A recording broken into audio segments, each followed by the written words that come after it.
Hello, everybody, and welcome to Season 2, Episode 5 of Career Girl Chats.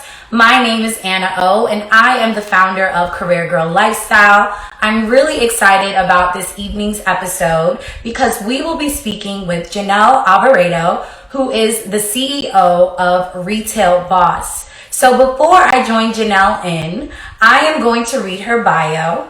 And if you are new to our platform, make sure you subscribe to our YouTube channel. It's Career Girl Lifestyle on YouTube.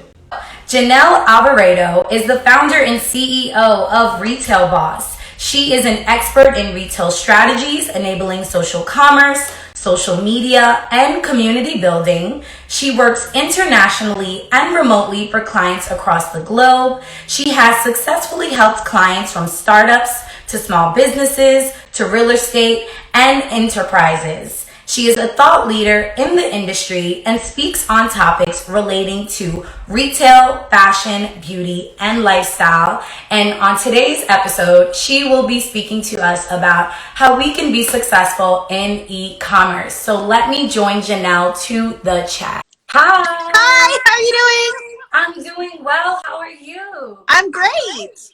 Thank you so much for joining us this evening for Career Girl Chats. Absolutely. I've been such a big fan of RETAILBOSS. I've been following your platform for some time now. So when I was thinking about like who I wanted on season 2, I was like, I have to get Jeanel. I don't know how I'm gonna do it, but I have to do it. My start in the world was in fashion. Like I had these dreams of being a stylist. So RETAILBOSS was just one of those platforms that if you were a fashion or retail enthusiast, it was just one of those pages that, you know, all of the girls and guys were following. Like if you're into fashion and retail, that's your go-to page. I love that. You know what? So many people tell me it's like a combination of business of fashion, but with, you know, more focus on small businesses, minorities, more diversity. And I'm like, yeah, that's so true. That is kind of what we do. Yeah. Yes, I love it because it has everything. Like, I don't think you miss anything on your page. Like, you cover everything, and I love it. So before we get into all of the questions that I have for you about e-commerce, can you just start off by talking to us about what inspired you to create your community, RETAILBOSS, and what services do you provide? Yeah, so at RETAILBOSS, we are the #1 online community connecting the retail industry. So what does that mean? The whole premise of RETAILBOSS in the first place is to make it clear that retail is bigger than just, you know, being a sales associate or a general manager at a store. You know, we really amplify the message that being in the retail industry is a lifestyle choice. It's not just something you fell into or you just fell in love with. This is something that you chose to do, just like somebody chooses to go into nursing or chooses to go into any sort of occupation. I know the term retail has always been something where it's just something where you're in temporarily, and then you're trying to figure your way out, right? You're there while you're in university. But with RETAILBOSS, the whole premise is, no, this is a career. You can be a boss in this sector, and there's so many ways you can succeed. And through that was really what pushed me to want to make retail as big and look as big as it really is for especially people who look like us in our community who may not know about all the opportunities that are available in retail, because I know there's a huge emphasis on fashion and a huge emphasis on beauty, right, to formulate and create your own product. But retail is really everything that happens after you have a product. So if you think about retail, it's really the art of selling. So it's all the processes where people are struggling with today. So if you had studied retail, you would know how to sell a product because this is something you learn how to do. So that's, as you can see, I'm passionate about it. I love it. To make it clear, I'm not accidentally in the retail industry. I chose to be in the retail industry. Right. And can you tell us about the work that you do as a retail strategist? Like, what does a retail strategist do for companies? Yeah, so retail in itself, I define as it is anything, it's a product or a service by definition that is for sale. So there's a transaction. So it's anything that you sell in the market is the definition of retail. So a retail strategist, what we do, like I said, we're the people who deal with everything after you have a product, how to get it into a new market, how to get it to the right target market, how to select where your storefront should be, where you should do your first pop-up, pricing, how much should it be priced at based on the income of the target market you're after, what product features would be more beneficial and of value to make sense to have that price you have, because you have to assess the value proposition to figure out what are the benefits that really matter to the people you're selling to.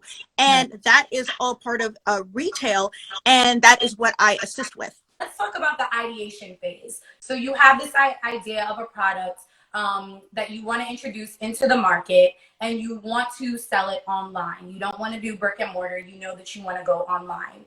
What are some things that you want to consider before you decide that you want to fully step into e-commerce? Study retail. Like I said, retail is the art of selling.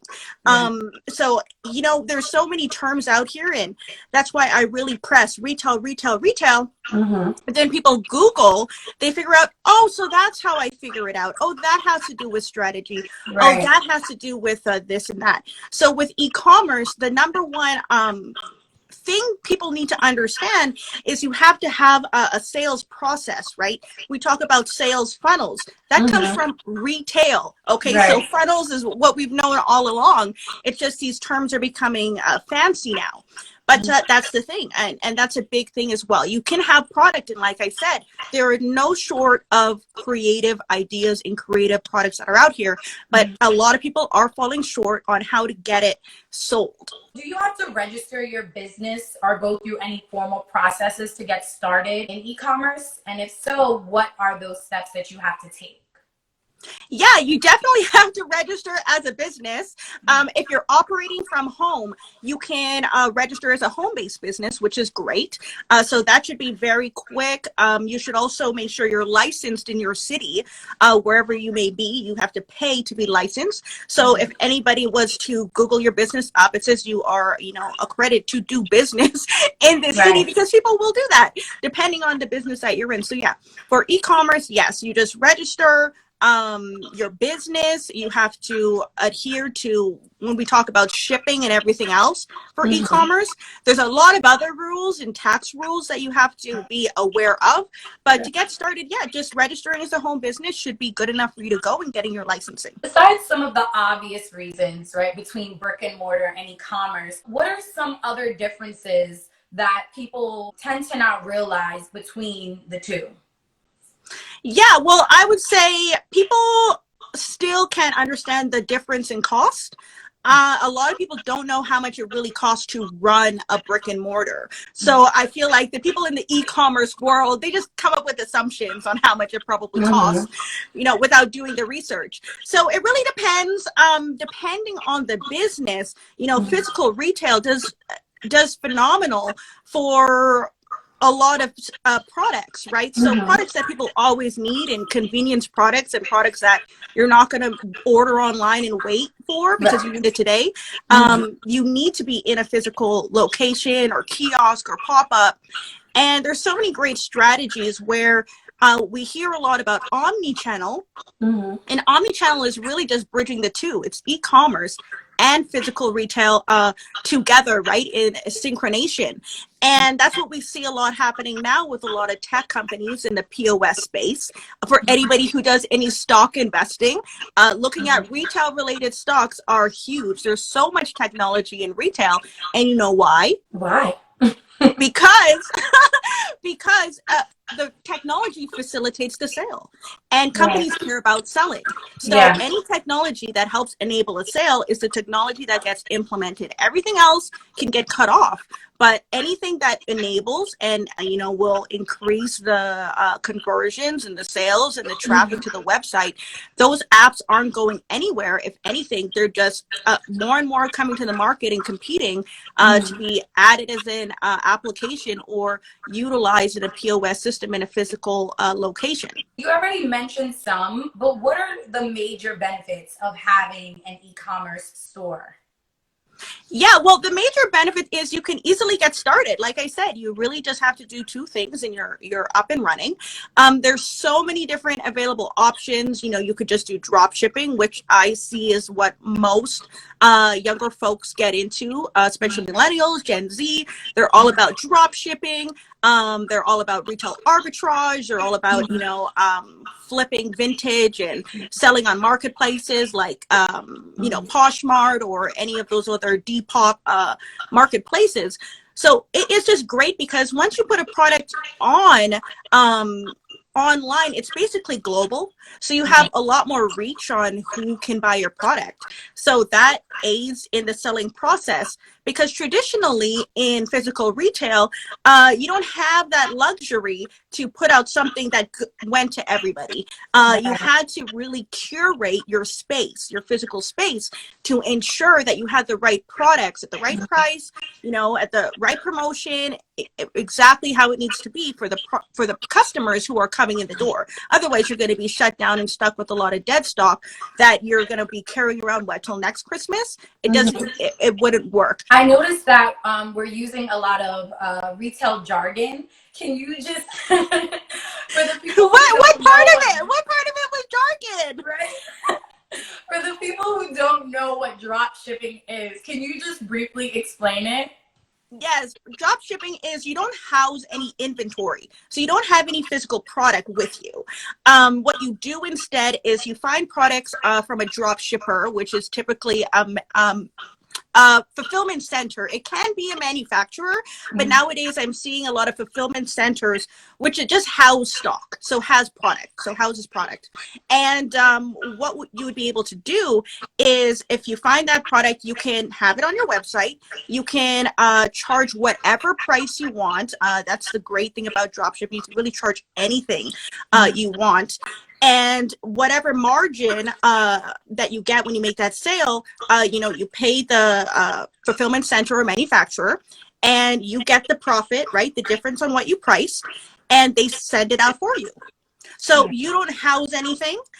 There's also no risk because if you don't make a sale, there's no cost that you incurred because for the drop shipping, you only pay when you sell, right? Because you're only selling for that cost of the product to be sent, right? And the cost of the product itself. So let's get into softwares and e-commerce platforms because we hear about Shopify, Squarespace. Yes. There are a bunch of them. Which ones do you think are best right now? Like, what are your recommendations for people who want to get started? Well, I'm Canadian, so kind of biased. So definitely Shopify. Now they're Canadian based, and I was in Shopify headquarters back in 2017. So quite a while ago, and they were putting me on to buying their stock. Trust me, the person who was walking me around was like, "You better buy some stocks ASAP." I'm like, meh. And yeah, he was right. But yeah, Shopify is the best to use if you're in e-commerce because it's just simple. The learning curve is so low on how to use Shopify. It is so low on everything's done for you. You just need to put your products on there and some campaign photos and press enter. So I always suggest Shopify for anybody starting out. Squarespace is better for more of a personal website, such as myself. I use Squarespace for my personal website, so JeanelAlvarado.com. And with that one, I'm able to do booking and scheduling very easy, so I really like it. And I know there's also Wix that's pretty popular as well. Wix is fine if you're only selling a few products. If you just have kind of one or two, I find Wix is, very much lower cost than Shopify. So if you're a beauty brand and you only have maybe 5 beauty products, or you're a skincare brand and you only have like a toner, face cream, and a night cream or something, then you can just use Wix and save all the money. Shopify is really great for if you have a whole bunch of products and you want to be categorizing. Let's get into sales funnels, right? Because you mentioned the term earlier. 1, what is a sales funnel? And 2, how do they work as it relates to e-commerce? In layman's terms, it's just the process of that the buyer's journey is to make a sale happen. So it's the same thing. So it's they need the information, right? Or they see the product, right? So just each stage, and you knowing what to provide your customer during each stage to get to the sale. Because people may just see a product, right? And we see this all the time on Instagram. People see a product and they just save it. Right? Right. Or they may follow. That's why retargeting strategies are super important, because you can retarget the people who follow your account, who most likely haven't made a purchase. If you look at a lot of companies that have followers, maybe they have 10,000 followers, 20,000 followers, but maybe only a small, 5%, 10% have ever made a purchase. So instead of, focusing on boosting promotions to everybody on Instagram, it's better for you to retarget, and, where it says, should you, show to your audience, and you can target to only focus on the people who follow or have interacted with one of your posts. And that's through cookies and other things that we'll get into another day in pixelating. Right. But you do it that way, and then you'll be able to sell to people who are interested, because it makes no sense to promote to people who have never shown interest in a product. So that's the art of retargeting. Retargeting is it kind of equates to mailing if we're thinking about physical versus online. So retargeting is almost like sending out that mail that says, hey, there's a discount. Right. We know you bought, and the mail, right? When you get mail, it's from the place that you ordered pizza from, and they got deals for you to come back to the pizza. They're not sending that to everybody. They're sending it to you because you have interacted or showed interest at some point, and that's where all of their advertising dollars go. And again, that's part of your whole sales process, because again, just because somebody interacted doesn't mean they've even started the journey and gone through the funnel, because they got to go through it, right?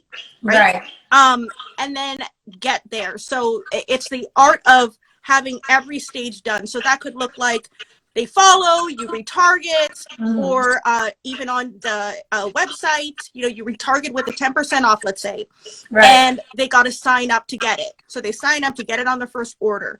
Maybe now they have some stuff in their cart. They don't finish their cart. Then you have automated systems for, hey, you abandoned your cart, right? Send to their email. You know what I mean? Reminders, all that kind of stuff. So all of that is a funnel, right? And then let's say a week goes by, they don't purchase. You can send them another follow-up. Hey, I see you still have whatever in your cart. Just so you know, we now have a 2-for-1 promo on that whatever that you had, right? And we've all gotten those messages. There you go. And maybe it's only a promo on one of the products on that 10 cart, right? But that gives that person an incentive to buy. In physical retail, everything is about incentives, right? People need an incentive to do something, even if it's a product. Right. And at the same time, people love the experience where they feel like they kind of, won. Right. Because how many times do we win a day? So if I get in my email and you're reminding me and it's a win, I'm going to take it. Right. What are some effective marketing strategies that you can use to successfully promote, especially when you're starting off? You're new, no one knows who you are. That's huge. Everybody always wants to know what is the perfect product launch plan. I know everybody's trying to figure out their product launch, but like I said, there's no shortage of creative products out here, right? But what there is a shortage of would be, trust. Trust and customer service is still huge in the buying process, right? That's almost like the part where people will decide if they're going to really click that button or not. That's when you're looking at the reviews. That's when you're, doing all of that jazz and really making sure that this is legit. So I would say if you're going to do a product launch, make sure you have all of that done, because most companies don't do it. They don't have the returns on there. They don't have a size chart. They don't have, all those little details, cleaning instructions, what else? All that information that somebody would need at the last second that could deter them. It's not so much having, if you have it there, you're already going to get the buy. it just deters them if you don't. So I would say that's a huge thing that I would suggest that anybody start off with, because I'm not going to go into oh, you need the right product and you need the right branding and this. I feel like people online are so creative, and I look on TikTok and I'm like, oh my gosh, these people are really good at coming up with ideas. But on the website, it's just lacking in the information. You know, the product description isn't described.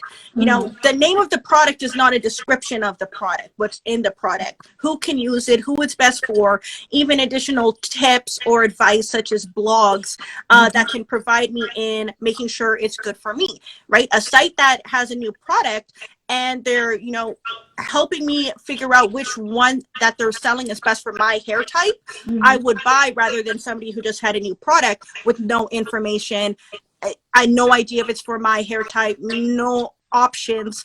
I just feel like, well, not worth my time, because I already know how many other beauty brands or companies that are already existing who do it better. How can people conduct market research? To know No, this is a great question. You know what? That is a great question. So surveys are a waste of time. If you're doing surveys in 2021, girl, let me save you. Just send an SOS in my DM, because we need to do something here. Something's happening. But yeah, no, we don't do surveys. Especially in e-commerce, you can just A/B test. And there's actually a term for the kind of we do this for pricing, but I can't remember the term off the top of my head. But if anybody was to Google value-based pricing and then read a whole bunch, it'll get you to where I'm getting at now for the actual term. But what it would be is showing your ideal audience two options, right? You show them two options, and then what you do is you just analyze which one performed the best. And you have to figure out a strategy for each piece of content, because, you know, content for contest will be, you know, the effectiveness of that campaign, you know, the KPIs of that campaign will be different than what you would be analyzing for something that is for a product for sale. Then you just care about the conversions, right? Different than on, you know, discounts. Maybe you're just trying to make sure the volume of sale is super high and it's not so much the profit there. So it really depends what you're going after. I know this might not make sense to me, but hopefully it makes sense to some. An example of A/B testing, because maybe, you know, we've experienced like a company doing it to us and we didn't even. They do it all the time. They do it all the time. They're doing it right now, right? You see one ad and you see a different one, and you might not even, you don't even know. You have no idea if you've looked at 5 different versions of a Nike ad, but only one you really stopped and looked at, and they write that down. So they're looking to see like how many people who's responding to it, where are they coming from, how old are they? Yes, you know, exactly. And depending on the content, they create it for each of their segmented customers, right? So if they have a campaign that they want to target women, they know how to make it look based on all the A/B testing they've done, right? And they don't want to attract men, so they'll do it in a way, because Instagram algorithm is just you know, AI technology that just kind of like, you know, oh, this kind of looks like this, which is what Jeanel usually kind of likes, and just shows it, right? And so if you can figure out what would work already before you create a campaign, then that's how you reach more people, right? When you boost it, when you pay for advertising. So what people do wrong is they think, oh, let me just create whatever, and then I will figure out the analytics to make it go far later. No. You want to kind of A/B test, right? Organically, right? Show a photo of this, show a photo of that, see which performs best. And then you say, okay, this one performs way better, because when we use this photo this week, we got X amount of sales compared to this one that we posted last week. We only got X amount of sale, and we posted at the same time with the same captions, right? Right. And then you take the one that performed well, and then you retarget that one to your audience. Right. And how far out do you want to do that prior to your expected launch date? Well, you would already be launched. So here's the thing too, launch isn't something that just happens on a day, Right. It's a whole process, right? So you're gaining traction, and I think that's what scares people so much about a launch, because they're looking at, oh my gosh, I got to hit my target today, and nobody even knows you today. So what's the target? The target's going to be so low. So who even cares if you were to get 10 sales today? No. What matters is, what are you going to get, 6 months from now, if you create that funnel, remember? So make sure it's making sense. People want the information. People want how to make sure it's going to work for their hair. They want the trust. They want to see some testimonials. They want to see all of that, because you're working from scratch. It's like when you just meet somebody, right? You're not going to invite them to sleep over after meeting them one time. Right. No matter you have how to court new they are to them. my city. Right. Yeah, it's like, you're new to the city, and like, hold up, like, Yeah. I got all of this here already. You're gonna have to take it slow. So right. that's the same thing when it comes to product launch. Don't try to push it on me. That's too much, right? Don't make it like, this is it. This is today. Oh, I had a terrible launch. What? Your launch lasted 24 hours? No, you have to have a whole sales process. So all your content, you should at least have good to go and set up enough content for at least a month or two. So make sure you have enough campaigns put together. It's a process. What people do wrong, they don't have enough content, and then they have content for 1 week, and everybody who followed, who are thinking about purchasing, now you dropped off the face of the earth. Yeah. Yeah. And let's talk about content. So for people who are in the product development phase, right, who don't have their physical products yet, or maybe they're going through that trial and error phase, what kind of content should they be posting on social media as they await the arrival of their products, to make sure that, they're building that anticipation, as well as cultivating their audience? Yeah, that's a great question. I know people always say, post some behind the scenes and this and that. And I don't know. I just feel like you should just post when you have a product, or if you're doing pre-orders. So pre-orders are really hot right now. I know Telfar is really, really good for their pre-orders of their bags. There was a company I was looking at called, I think it was 22 or 23, some footwear brand where the guy used to work at Nike for a bunch of years. And anyways, he does pre-orders. So yeah, I think pre-orders work, but you just have to have a product already. Nobody really cares that you're making a product. Right. I just want to see it made, and then maybe I'll care about how it was made after you already have it done. So I would never suggest somebody show the behind the scenes on their way making it until they've made it, and then take all of that behind the scenes stuff and then utilize it later on to show the craftsmanship and all those other things, right, that matter to the customer. But I wouldn't say that was the first thing to do. Which, if you think about landscaping companies or real estate companies, and when you're looking to get somebody who's going to help design your house, you don't want to see what it looked like before it was designed. So it's like, if you put that first, I'm like, ooh, yeah, like, I just want to see all the greatness that you've made, right? And then maybe later you can show me how terrible it looked, and I'll be like, oh damn, girl, you got talent. But that shouldn't be the facing thing. So I would always suggest, have the product and then start your pre-orders to gain some buzz if you wanted to, or just, like I said, drop it and have that sales funnel. And remember that this launch isn't something that just happens today. It's a whole year process. So be ready and be eager and have enough content to get people from A to B. What are some tips from you as a retail strategist to maintain a positive customer experience having an online business? Yeah, so I would definitely suggest, utilizing a really good app. I know Help Desk is pretty popular. There's a few other that are in Shopify.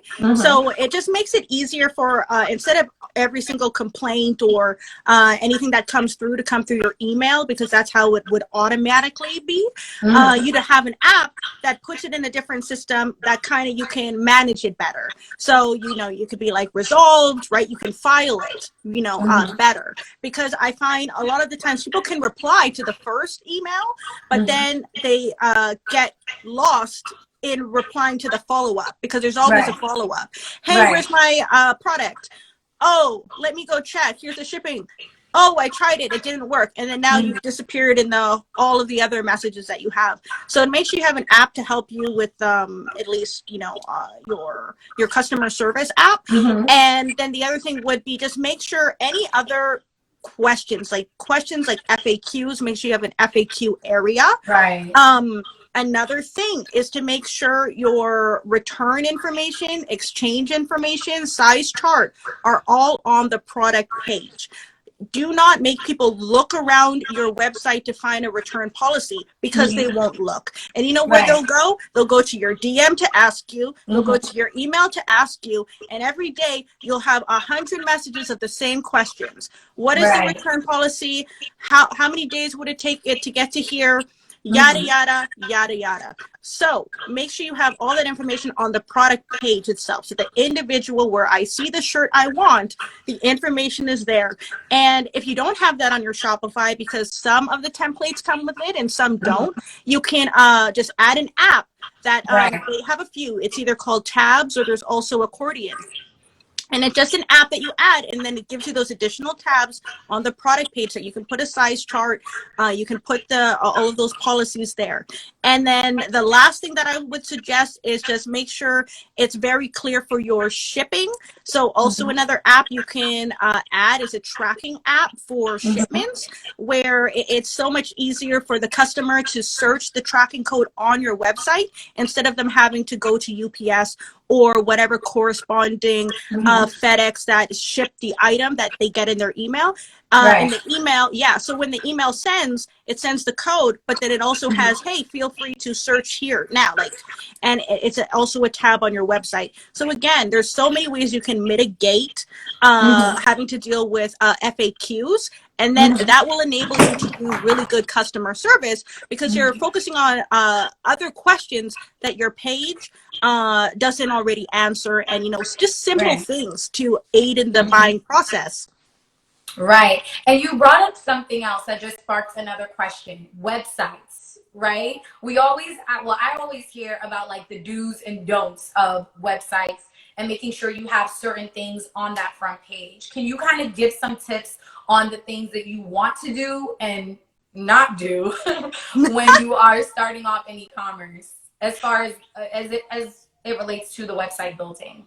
Yes, absolutely. So for the website building, don't try to be creative with any of the colors.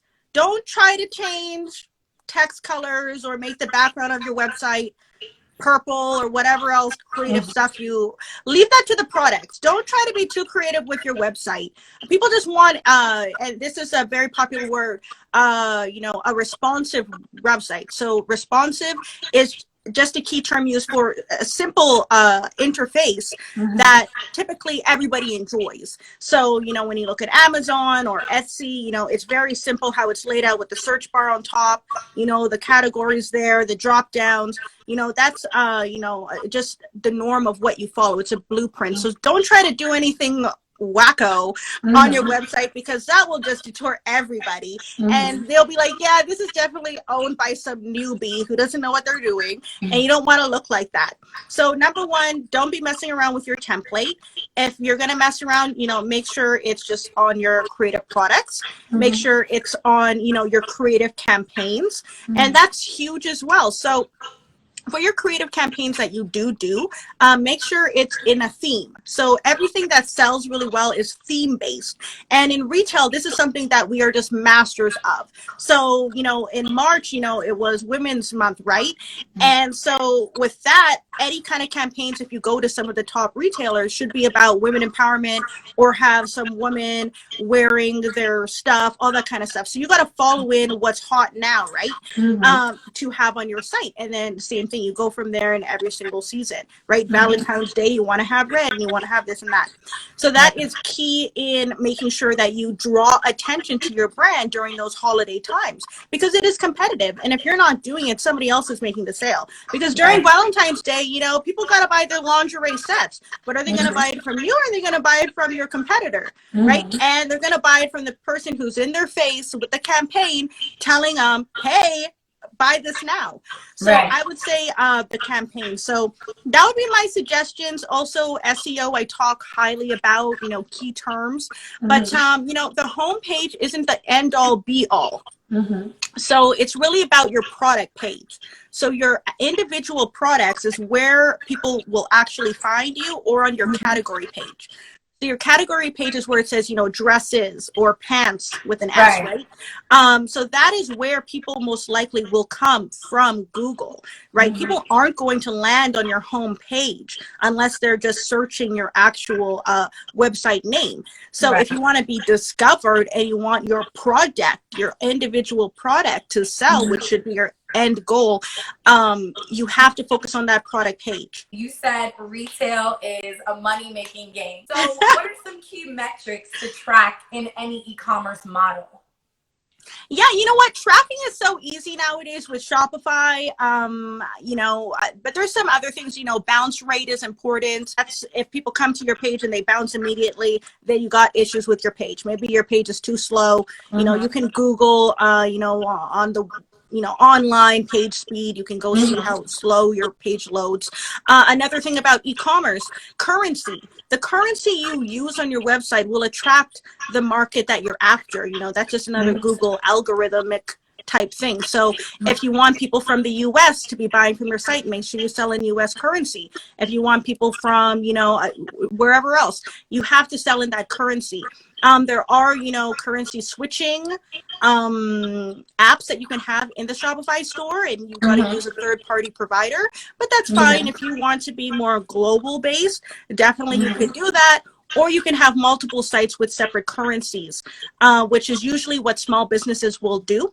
And also we see most larger businesses do this. They have separate sites, but it's because different products perform well in different markets. So they might not necessarily need, polo t-shirts on their US site, but they perform well in their European site. So so those are some other suggestions that I would also give. Any tips on sales and discounts?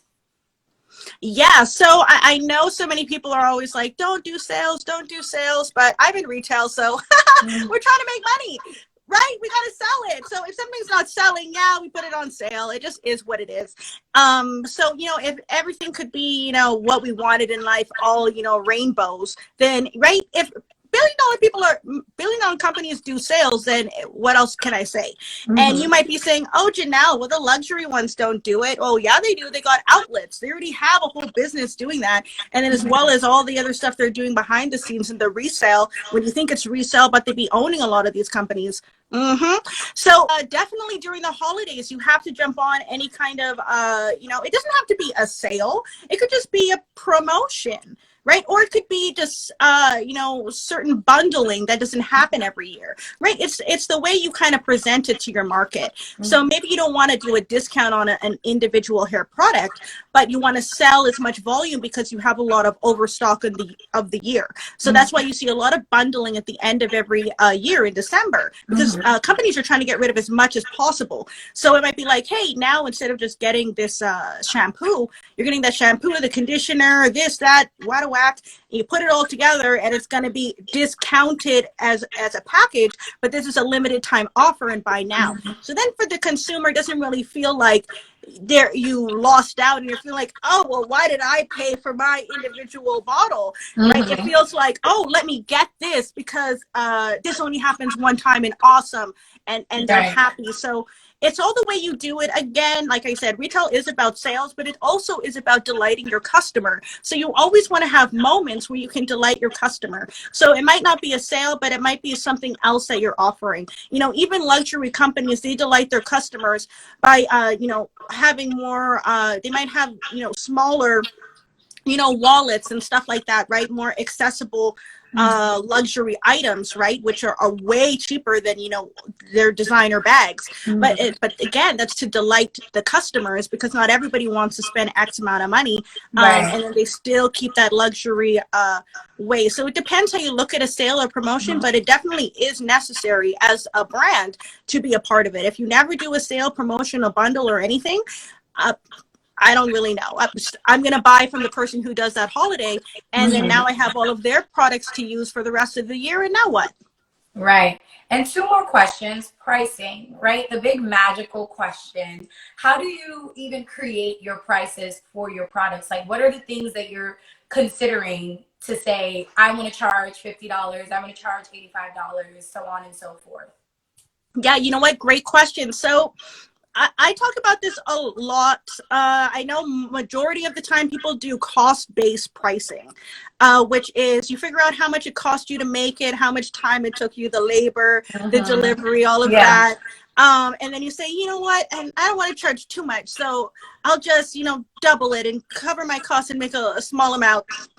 No. So that's not how you should do it. You should do it value based. So it's called Hmm. value based pricing. That's the number one way to price your product as a startup. So if you're starting your own business and you're starting your own product line, you want to use value based pricing. There actually is about 7 different pricing strategies that exist, which you would use in different scenarios. So it depends on the strategy that you're at. So there's different pricing like penetration pricing. So that's when you're trying to get into, a new market. There's, differentiation pricing, depending if somebody introduces a new product similar to yours. And there's so many different strategies that exist where your pricing will vary. So Right. pricing isn't something where you do it once and you never touch it again. That's what I said when it comes to sales and promotion. The price of a product is never fixed. It's always changing. It depends on the market. It depends on what's happening. It depends if a competitor comes up. All right, well, we're going to have to assess some new things, right? So there's so many different ways you got to look for it. And I would say pricing is about A/B testing, understanding your market. You're going to want to figure out what is the benefit that people are willing to pay for. So it's about selling the benefit, right? If you can sell the benefit really, really well, the price doesn't really matter, right? If it's hitting on what it is, and the price just matches what the benefit is. So for example, if my skin is crackling or something, right, and it's just dry throughout the day, and I'm looking online, dry, products for dry skin when it's hot out or something, and I search that and something comes up and it's telling me it's telling me all the benefits. Oh, during the day your skin won't crackle. Oh, during the day your makeup won't crease because it won't get dry. This and this and this. I'm going through it. If it's $50, great. If it's $100, great. If it's 200, okay, maybe I'm okay with crackly skin. So you got to find that right balance where people say yes. Right. And you can do that easily. Like I said, the launch process is a process. So use that time for A/B testing. Your price is not fixed in the first couple months of your business. No. You can change it. Oh, it was $15 today. Well, now it's $29. So you're either buying it or you're not, because we realize most people will pay this amount. And that's what you do moving forward.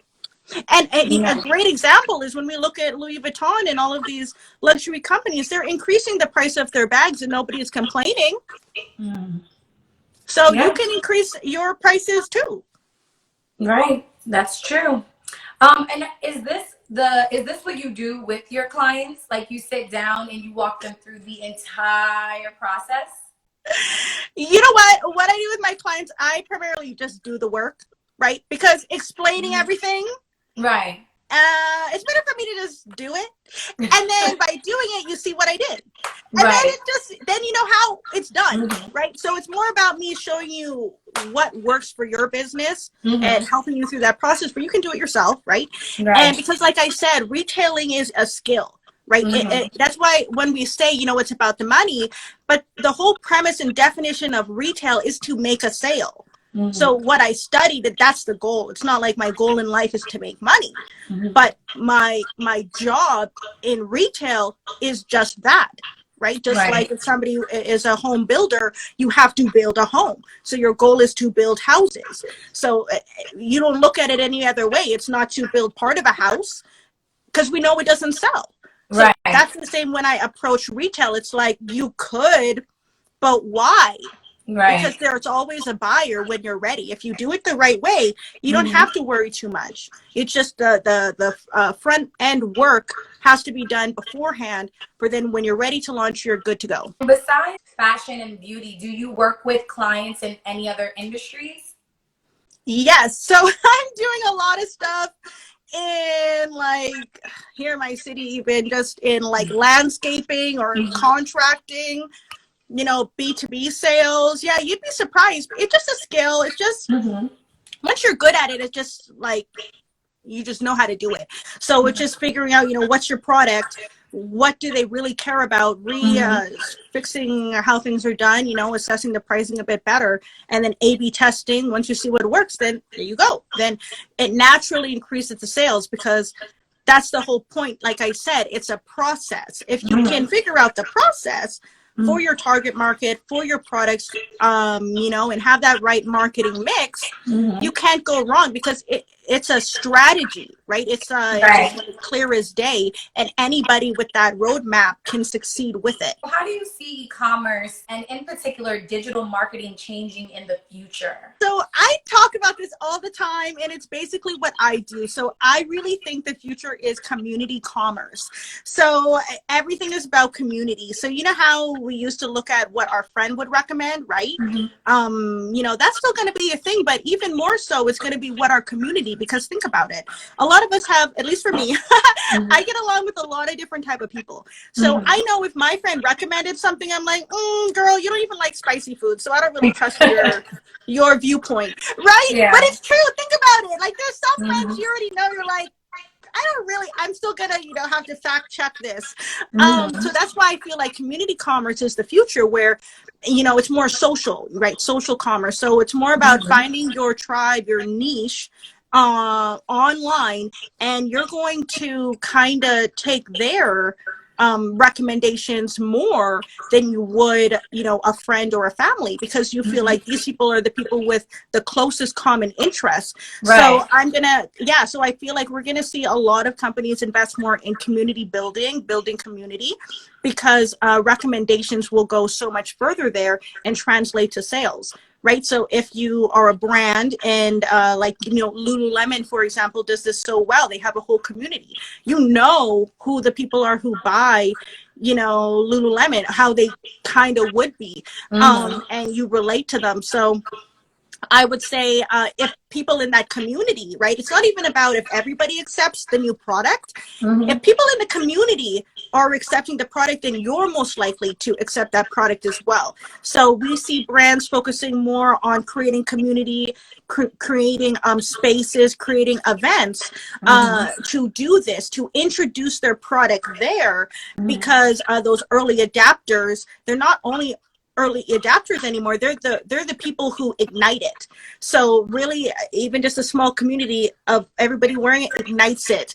And then you don't have to spend so much on advertising. You do it so organically with your community, and that's huge. And Nike does a really, really great job at that, and ties into a lot of influencers.